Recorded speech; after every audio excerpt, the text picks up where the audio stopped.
రాయచోట్లోని K రామాపురంలో high school నందు collector నేతృత్వంలో parents teachers meeting 2.2 విజయవంతంగా జరగడం జరిగింది. పేరెంట్స్ టీచర్స్ కార్యక్రమం యొక్క ముఖ్య ఉద్దేశం పిల్లలు చదువుకున్న ప్రైమరీ ప్రభుత్వ పాఠశాలలో విద్యార్థుల తల్లిదండ్రులకు విద్యను బోధించే ఉపాధ్యాయులకు మధ్య సమన్వయం జరిపేందుకు గాను విద్యాశాఖ మంత్రి నారా లోకేష్ ఆధ్వర్యంలో ఈ కార్యక్రమం చేపట్టడం జరిగింది.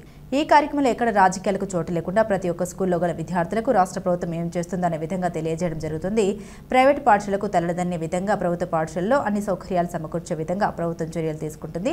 ప్రభుత్వ పాఠశాలలో యూనిఫామ్, బూట్లు, పుస్తకాలు, మధ్యాహ్న భోజన పథకం, విద్యార్థుల రవాణా వంటి విషయాల్లో ఎక్కడా కూడా రాజీ పడకుండా ప్రభుత్వ పర్యవేక్షణలో నాణ్యమైన చదువును అందించే విధంగా రాష్ట్ర ప్రభుత్వం చర్యలు తీసుకుంటుంది. తల్లిదండ్రులకు ముఖ్యంగా ఈ కార్యక్రమం ద్వారా ప్రభుత్వం ప్రజల కోసం పనిచేసే విధానాన్ని తెలియజేయడం జరుగుతుంది. విద్యార్థులు రాష్ట్రానికి, దేశానికి, ప్రపంచానికి దిక్సూచి లాంటి వారు. వాటి ఎదుగుదల, అభ్యున్నతే ప్రభుత్వం యొక్క ముఖ్య లక్ష్యం. రాష్ట్ర ముఖ్యమంత్రి చంద్రబాబు నాయుడు చెప్పే విధంగా నాణ్యమైన విద్యా వ్యవస్థను ఎప్పుడైతే మన రాష్ట్రానికి అందిస్తామో భారతదేశానికి తలమానికంగా మన రాష్ట్రం పేరొందుతుందన్నారు.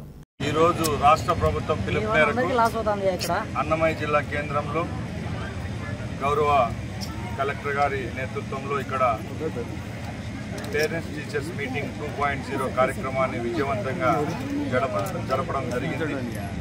దీని ముఖ్య ఉద్దేశం ఎక్కడైతే మన పిల్లలు చదువుతున్నారో primary schools, upper primary schools, government పాఠశాలల్లో పిల్లల యొక్క తల్లిదండ్రులకు అలాగే వాళ్ళకు విద్యను ఎవరైతే నేర్పుతున్నారో అధ్యాపకులకు మధ్య గ్యాప్ ఏదైతే ఉందో దాన్ని ఫుల్ఫిల్ చేసేదానికి గౌరవ విద్యాశాఖ మంత్రి నారా లోకేష్ బాబు గారి నాయకత్వంలో ఈ కార్యక్రమాన్ని ప్రవేశపెట్టడం రాష్ట్రంలో అనాది కాలంలోనే మంచి సత్ఫలితాలతో ఈ కార్యక్రమం ముందుకు పోతా ఉంది.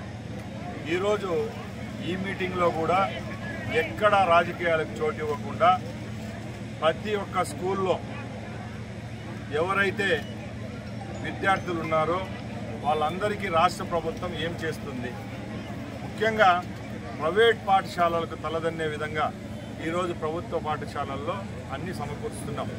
ఈరోజు స్కూల్ యూనిఫామ్స్ అనుకోండి, షూస్ అనుకోండి, బుక్స్ అనుకోండి, మధ్యాహ్న భోజన పథకం అనుకోండి, వాళ్ళకి ట్రాన్స్పోర్టేషన్ విషయంలో ఏ విషయంలో కూడా ఎక్కడ రాజీ పడకుండా వాళ్ళ క్యారికులం డిజైనింగ్ నుంచి ఎండ్ టు ఎండ్ ప్రభుత్వ పర్యవేక్షణలో నాణ్యమైన చదువు అందించే విధంగా ఈరోజు రాష్ట్ర ప్రభుత్వం చర్యలు తీసుకుంటాం.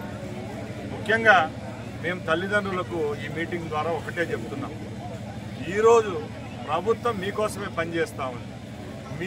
మీ పిల్లలు ఎవరైతే ఉన్నారో వాళ్ళు రేపు ఈ రాష్ట్రానికి, దేశానికి, ప్రపంచానికి దిక్సూచి లాంటి వాళ్ళు కాబట్టి వాళ్ళ ఎదుగుదల, వాళ్ళ యొక్క అభ్యున్నతే ఈ ప్రభుత్వం లక్ష్యం అనే ఒక కార్యక్రమాన్ని నిర్దేశించుకొని మేము ఇందుకు వచ్చింది కాబట్టి దీన్ని అందరూ ఆదరిస్తున్నారు.